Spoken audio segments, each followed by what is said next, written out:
بعتذر لك انا بس بعمل برفانات هاند ميد يعني تركيب، وكنت حابه لو حضرتك تاخد فكره يعني. انا يعني مش عارف انت ازاي دخلتي هنا.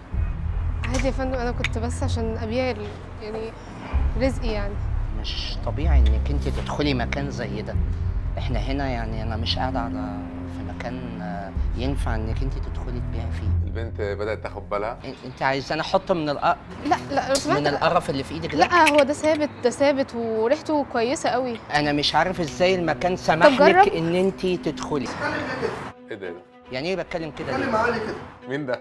ايه القرف دوت يا فندم؟ مالك رد على نفسك؟ يعني ايه قرف على انت نفسك؟ راجل مهذب. انت بتغلط ليه؟ اغلط عشان انت بتغلط في واحده زي اختك الصغيره. راجل محترم. احنا يعني عايزين نتحضر شويه، ليها مكان تقعد في كشك، تقعد في محل، تقعد في اي مكان، لكن مش تيجي في كافيه.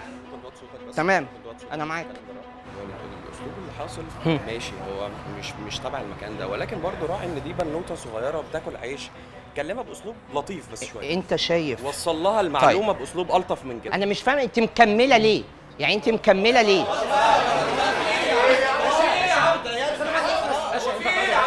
هقول لك على حاجه، امشي من المكان ده. انتوا يا جماعه مبسوطين يعني؟ احنا مبسوطين يا عم، اتكل على الله يعني اي حد يجي يعني يبيع اي حاجه؟ باشا ريح دماغك، ريح دماغك يا باشا، اتكل على الله يا باشا، روح مكان تاني. خلاص يا عم مش عاجبك كده امشي. ما هي خلاص، ما هي قامت من عندك. ما هي مشيت من عندك. انتوا كلمتك بالعقل. ماشي انا قاعد، انا مش قاعد في قهوه بلدي. الناس كلها تفاعلت. تقول لها بقى مكان نضيف ومش عارف ايه، ما خلاص يا معلم. اعصابك قد اعصابك.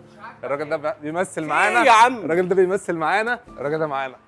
بجد؟ ايه الحلاوه دي؟ بجد؟ ايه الحلاوه دي؟ بجد والله. والله بجد ايه الحلاوه دي؟ تسلم ايدك يعني. الراجل ده معانا ممثل معانا. لا بتهزروا والله. اه والله. لا والله بجد الراجل ده معانا والبنت معانا لا. وانت راجل 100 100. انت 100 100 وده كان اختبار. صدقني انت 100 100. لا والله. انت ما شاء 100 الله 100. عليك.